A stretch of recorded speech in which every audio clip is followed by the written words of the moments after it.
بسم اللہ الرحمن الرحیم الحمدللہ وکفا وسلام علی عبادہ الذین اصطفیٰ اما بعد۔ محترم دوستوں اور بزرگوں، آج سے 30-35 سال پہلے ایک فلم آئی تھی جس فلم کی بہت علماء نے اور مفتیوں نے مخالفت کی تھی۔ فلم جب بنی تو اس کا نام تھا طلاق طلاق طلاق، لیکن علماء نے زبردست اس کی مخالفت کی، اور علماء کا خیال یہ تھا کہ مسلمانوں کو بدنام کرنے کے لیے اور مسلمانوں کو رسوا کرنے کے لیے یہ فلم بنائی گئی ہے۔ زبردست مخالفت ہوئی، اور علماء کے ساتھ کچھ عوام بھی لگ گئے۔ ڈائریکٹر نے یہ کیا کہ اس نے یہ اندازہ لگایا کہ مخالفت جو ہے وہ طلاق کی وجہ سے ہو رہی ہے، تو اس نے یہ حکمت عملی اختیار کی کہ اس فلم کا نام بدل دیا اور فلم کا نام نکاح رکھ دیا۔ تو جب فلم کا نام بدل گیا تو اس کی مخالفت میں جو شدت تھی اس میں کچھ کمی ہو گئی، اور ڈائریکٹر نے موقع سے فائدہ اٹھا کر فلم کو ریلیز کر دیا، اور فلم سنیما ہالوں میں پہنچ گئی۔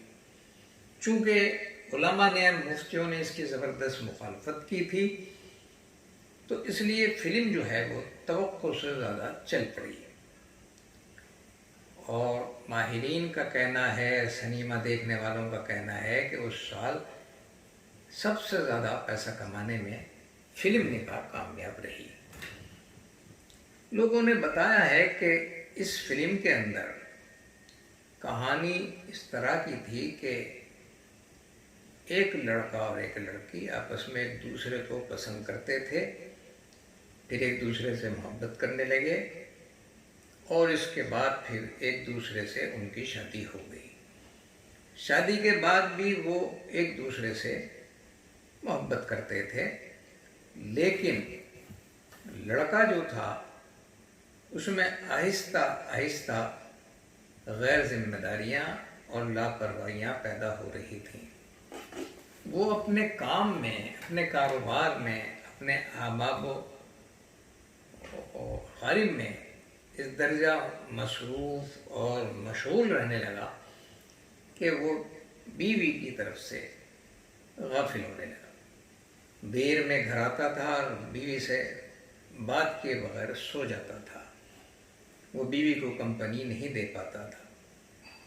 بیوی اس بات کو لے کے بہت پریشان تھی۔ پھر ایک دن یہ ہوا کہ کسی بات پر بیوی نے جب شکایت کی اس کے گھر پر دیر میں آنے پر، تو اس نے پہلے تو کچھ برا بھلا کہا، بیوی پر ہاتھ بھی اٹھایا، اور اس کے بعد اس نے طلاق طلاق طلاق ایک ہی منٹ میں بیوی کو 3 طلاق دے دی۔ اب بیوی اس کی زندگی سے الگ ہو گئی۔ اس عورت کو بہت دکھ ہوا، اور مردوں کا یہ کردار دیکھ کر وہ مردوں سے گھن کرنے لگی، اور اس نے یہ فیصلہ لیا کہ آئندہ وہ کبھی شادی نہیں کرے گی، اب زندگی اکیلے گزارے گی۔ عدت کے دن پورے ہو گئے، پھر کچھ اور وقت گزر گیا، اب ایک اور شخص کی زندگی میں آیا۔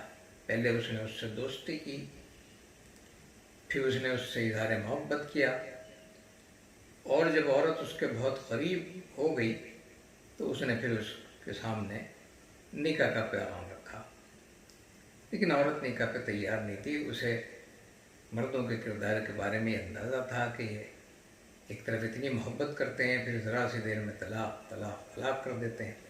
اس نے منع کیا کہ میں نکاح نہیں کروں گی، لیکن جب وہ بار بار درخواستیں کرتا رہا، گزارشیں کرتا رہا، التجائیں کرتا رہا، اور وعدے کرتا رہا، اور یہ وعدے بھی کرتا رہا کہ پچھلے شوہر کی طرح میں کوئی حرکت نہیں کروں گا، اور ہر مرد ایک جیسے نہیں ہوتے. میں کوشش کروں گا کہ ہمیشہ تم سے محبت کروں اور کبھی تمہارے ساتھ یہ رویہ نہ کروں جو پہلے شوہر نے کیا. بہرحال وہ عورت مان گئی اور اس نے اس سے شادی کر لی. کچھ دنوں تک ٹھیک ٹھاک چلتا رہا. دونوں ایک دوسرے سے محبت کرتے رہے, دونوں ایک دوسرے پر جان چھڑکتے رہے. مرد بھی اس کی تمام خواہشیں, تمام آرزوئیں, تمام تمنائیں اور تمام ضروریات پوری کرتا رہا. لیکن پھر وہی ہوا, کسی بات پر غصہ آیا اور اس نے بھی ایک دم اس کو طلاق دے دیا. تو دیکھیے اس فلم کے اندر مردوں کو بدنام کرنے کی وجہ سے فلم نہیں بنائی گئی تھی, لیکن جو مسلم سماج میں اور مسلم معاشرے میں ہو رہا ہے اس کا نقشہ کھینچا گیا تھا. علماء نے اور مفتی حضرات نے فلم کی پرزور مخالفت تو کی, لیکن فلم کی اس کہانی کو لے کر مسلمانوں کی ذہن سازی کی کبھی کوشش نہیں کی. بالآخر یہی 3 طلاق کا مسئلہ ابھی چند سال پہلے پورے ہندوستان میں ایک سازش کی گئی نکاح و طلاق کے مسئلے کو لے کر, اور حکومت نے ایک ایسا بل پاس کرا لیا کہ کوئی بھی شخص یوں طلاق نہیں دے سکتا. اسلام کا قانون نکاح و طلاق کے سلسلے میں دنیا کے تمام مذاہب سے کہیں زیادہ بہتر قانون ہے, اور اسلام کے اس قانون کو اگر بدنام کیا ہے تو خود ہم مسلمانوں نے کیا ہے. طلاق حق تعالیٰ کو حلال چیزوں میں سب سے زیادہ ناپسند ہے, لیکن طلاق ہے اور طلاق عقلاً بھی ہونی چاہیے. مذہب تو الگ چیز ہے, لیکن اگر نکاح تو ہو اور طلاق نہ ہو تو اس سے بھی کبھی کبھی بعض عورتوں کی زندگی اجیرن بن جاتی ہے. آپ ذرا تصور کیجئے کوئی مکان ہو اور اس مکان میں اندر جانے کا دروازہ ہو اور باہر نکلنے کا کوئی دروازہ نہ ہو, تو اس مکان کو کون لینا پسند کرے گا؟ اس باجی زندگی اگر ایک مکان ہے تو اس میں اندر جانے کا جو دروازہ ہے وہ نکاح ہے, اور باہر نکلنے کا جو دروازہ ہے وہ طلاق ہے. جن مذاہب میں طلاق نہیں ہے وہاں عورتوں کی درگت بن رہی ہے. ہمارے ملک میں بے شمار لوگ ایسے ہیں کہ جو بیوی کو چھوڑتے بھی نہیں اور ان کو منہ بھی نہیں لگاتے. اسلام جو ہے یہ کہتا ہے اگر بیوی ہمیں پسند نہیں ہے تو ہمیں اسے چھوڑ دینا چاہیے, وہ اپنی زندگی گزارے اور مرد اپنی زندگی گزارے. اب بے شمار لوگ ایسے ہیں کہ جو بیویوں کو طلاق بھی نہیں دیتے اور ان کے ساتھ عدل و انصاف بھی نہیں کرتے. اسلام نے اس لیے طلاق کو رکھا ہے, ورنہ اسلام میں طلاق جو ہے وہ حلال چیزوں میں سب سے زیادہ ناپسند ہے اللہ کے نزدیک. تو محترم دوستوں اور بزرگوں, ہمارے اندر یہ جو خرابیاں ہیں اور آج بھی ہیں, آج بھی بے شمار مردوں کا یہ حال ہے کہ وہ بیوی کی ذرا سی ناراضگی پر سیدھی طلاق کی بات کرنے لگتے ہیں. علماء کو چاہیے تھا, مفتیوں کو چاہیے تھا کہ مسلمانوں کی ذہن سازی کرتے. بہت افسوس کے ساتھ یہ کہنا پڑتا ہے, بہت دکھ کے ساتھ, کہ مسلم پرسنل لا بورڈ جو مسلمانوں کا ایک بہت بڑا ادارہ ہے اور بہت معتبر مانا جاتا ہے, وہ بھی مسلمانوں کی ذہن سازی کرنے میں قطعاً ناکام ہے. اور اس کی وجہ یہ بھی ہے کہ وہ کوشش بھی نہیں کرتا کہ مسلمانوں کو یہ بتائے کہ اسلامی قوانین کیا ہیں, اور اگر ہم اسلامی قوانین کی دھجیاں خود اڑائیں گے تو پھر کیسے ممکن ہے کہ ان قوانین کو دوسری قومیں عزت دے سکیں. آج مسلمانوں کے گھروں میں جو عادتیں بن گئی ہیں، جو مزاج بن گیا ہے مسلمانوں کا، وہ اسلامی قوانین کو خود اہمیت نہیں دیتے۔ بے شمار گھروں کے اندر لڑکیوں کو وراثت نہیں دی جاتی، اور اگر دی جاتی ہے تو اس میں ڈنڈی ماری جاتی ہے، اس میں حق اور انصاف کو پیش نظر نہیں رکھا جاتا، پڑوسیوں کو ہم حقوق ادا نہیں کرتے، اور لوگوں سے معاملات ہمارے خراب ہیں، تجارتوں میں ہم بے ایمانیاں کرتے ہیں، دھوکے کرتے ہیں۔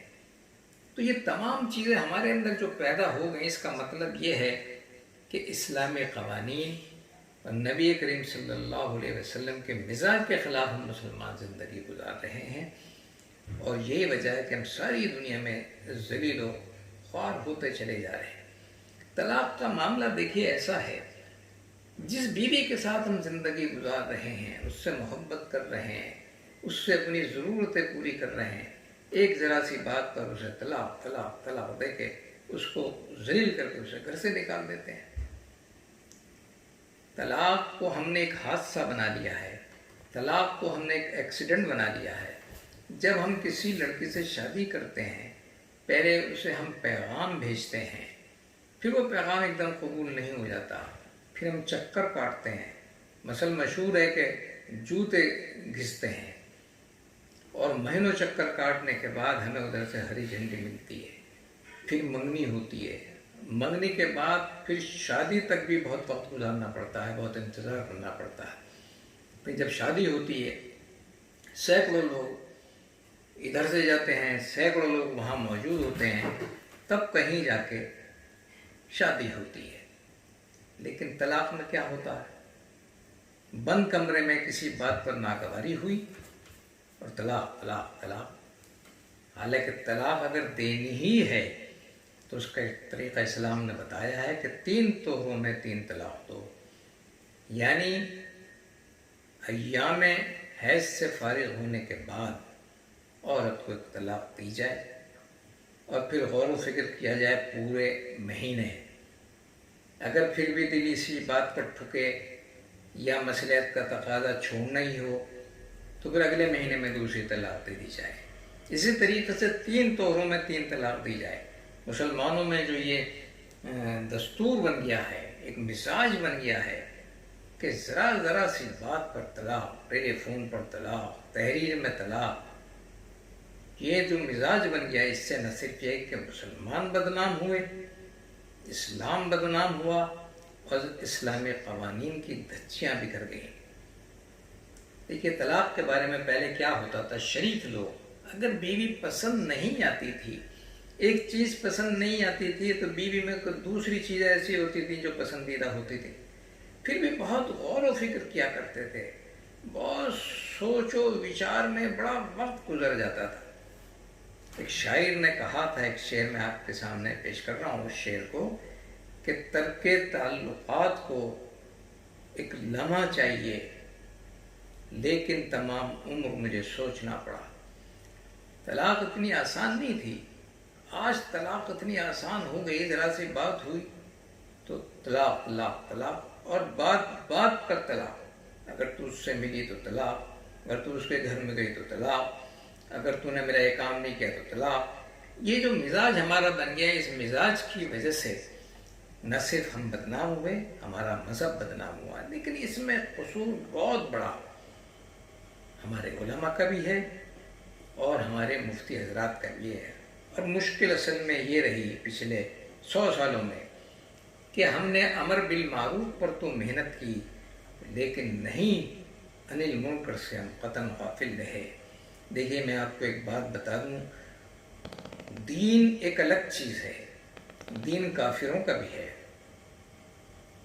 اور اسلام ایک الگ چیز ہے، اور حق تعالیٰ کو اسلام ہی مطلوب ہے، صرف دین مطلوب نہیں ہے۔ دین کی باتیں تو چند باتوں میں بھی دین مکمل ہو سکتا ہے، لیکن اسلام چند باتوں میں مکمل نہیں ہو سکتا۔ اسلام تو مہد سے لے کے لحد تک ایک مسلمان کی پوری زندگی پر حاوی ہوتا ہے، وہ 2-4 باتوں میں آنے والا مذہب نہیں ہے۔ ہمیں اب یہ چاہیے کہ ہم